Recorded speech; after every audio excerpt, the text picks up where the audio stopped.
Welcome to the Movie Specials channel. Today we're going to break down and recap what we saw in the 4th episode of Loki and what it means for the next storyline. So sit back and let's get started.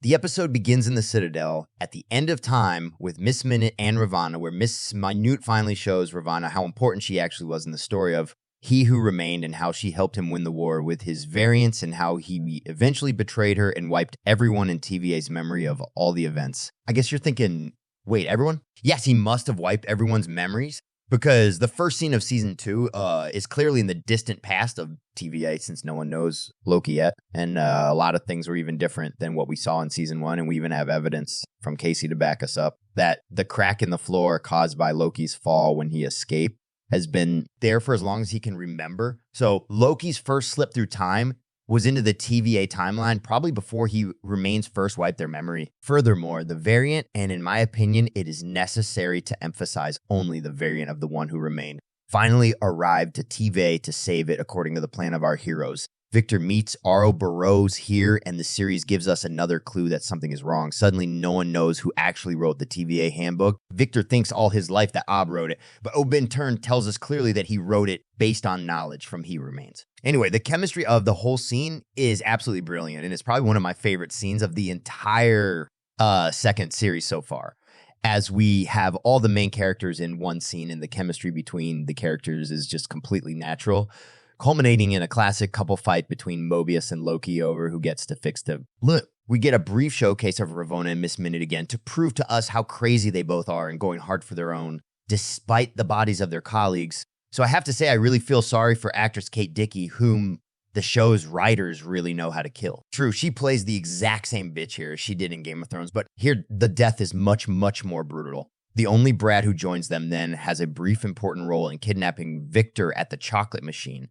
Meanwhile, Miss Minute starts mischief at TVA and makes it impossible for our heroes to succeed. With this, our timelines start to blend. We finally see who pruned Loki in the first episode, and to no surprise of mine, it's Loki himself, and only Obi was on the phone to ask what was taking them so long. It's a bit of a disappointment as I was expecting some dramatic phone call, but at least it turned out to have a light comedy element with the TVA's magic inhibitor, and finally someone thought to turn off the Miss Minute.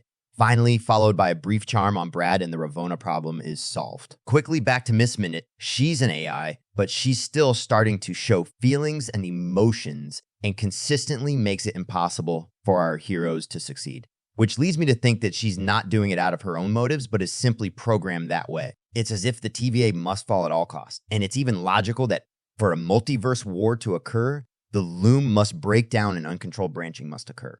After all, He Who Remains told us in the first series that he was from the distant future, not the past like Victor, which Mrs. Minute emphatically mentions before her death that he will never be the one He Remained. This also explains the ending when Victor heroically tries to fix the loom, but the moment he runs into the reactor hall, he is instantly killed by radiation. The heroes briefly pause to wonder what happened, but then the loom is completely overloaded and the entire reactor and TV explodes, ending the episode. So what to expect in the next episode when everyone is dead?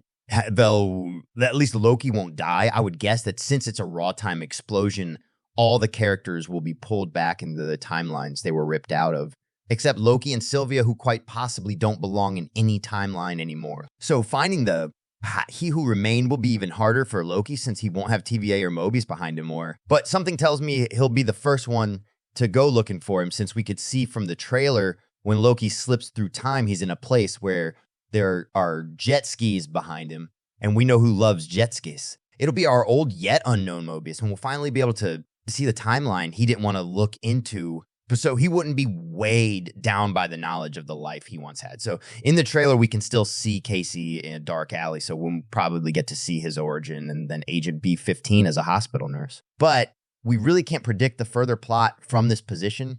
Thank you for watching the video to this point.